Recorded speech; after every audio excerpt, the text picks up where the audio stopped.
Hi ವಿದ್ಯಾರ್ಥಿಗಳೇ, ಇಂದು ನಾವು 2 ಅಂಕದ ಮತ್ತೆ ಒಂದು ಪ್ರಶ್ನೆಯನ್ನು ವರ್ಗ ಸಮೀಕರಣ ಪಾಠದಿಂದ ಆಯ್ದುಕೊಂಡಿದ್ದೇವೆ. ಇದು ಪ್ರತಿ ವರ್ಷದಲ್ಲಿ ಕಂಪಲ್ಸರಿಯಾಗಿ ಒಂದು ಪ್ರಶ್ನೆ ಇರುತ್ತೆ.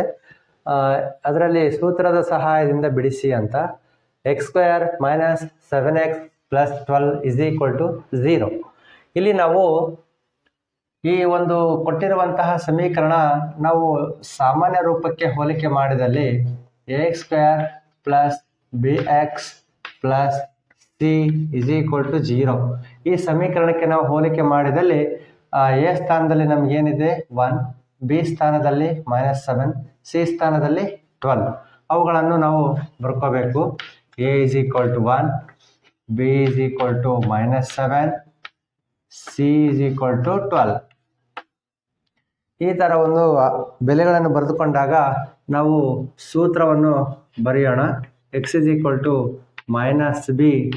± √b² - 4ac / 2a. b² - 4ac ಅನ್ನು ನಾವು ಶೋಧಕ ಅಂತಲೂ ಕರಿತೇವೆ. ಅದರ ಟಾಪಿಕನ್ನು ಇನ್ನೊಂದು ತರಗತಿಯಲ್ಲಿ ನಾವು ನೋಡೋಣ. ಈಗ ಕೊಟ್ಟಿರುವಂತಹ ನಾವೇನು ಬೆಲೆಗಳನ್ನು ತೆಗೆದುಕೊಂಡಿದ್ದೇವೆ ಈ ಸೂತ್ರದಲ್ಲಿ ಆದೇಶ ಮಾಡಿ. -b ಅಂದರೆ -7 ±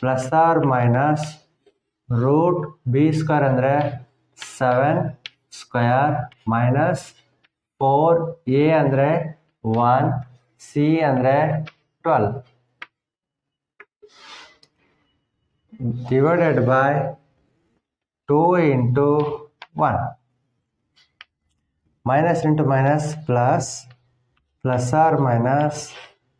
-7² ಅಂದರೆ 49, minus into plus minus, minus into plus minus, 4 × 1 4, 4 × 12 48 / 2 × 2. ನೋಡಿ, x = 7 ± ಇಲ್ಲಿ 49ರಲ್ಲಿ 48 ಕಳೆದ್ರೆ ಎಷ್ಟು ಉಳಿತದೆ? 1 ಉಳಿತದೆ. √1 / 2. 7 ± √1 ಅಂದರೆ ನಮಗೆ ಎಷ್ಟು ವರ್ಗಮೂಲ? 1 / 2. ಸೊ x = 7 ± 1 ಇರೋದ್ರಿಂದ ಒಂದು +1 ಬರುತ್ತೆ, ಒಂದು -1 ಬರುತ್ತೆ. ಆದ್ದರಿಂದ +1 / 2 R x = 7 - 1 / 2. x = 7 + 1 8 / 2 R x = 7ರಲ್ಲಿ 1 ಹೋದರೆ 6 / 2. 7 2 1 2, 2 4 8. x = ಎಷ್ಟು ಬಂದಿದೆ? 4. ಅದೇ ರೀತಿಯಲ್ಲಿ 2 1 2, 2 3 6. x = 3. ಹಾಗಾದರೆ x ನ ಬೆಲೆಗಳು 4 ಮತ್ತು 3 ಆಗಿರ್ತವೆ. ಈ ಒಂದು ಕೊಟ್ಟಿರುವಂತಹ ಸಮೀಕರಣಕ್ಕೆ ನಾವು 2 ಮೂಲಗಳನ್ನು ಅಥವಾ ಬೆಲೆಗಳನ್ನು ಅಥವಾ ಶೂನ್ಯತೆಗಳನ್ನು ಅಥವಾ ಇನ್ನೊಂದು ಹೆಸರಿನಲ್ಲಿ ಪರಿಹಾರಗಳನ್ನು ಕಂಡುಹಿಡಿದಿದ್ದೇವೆ.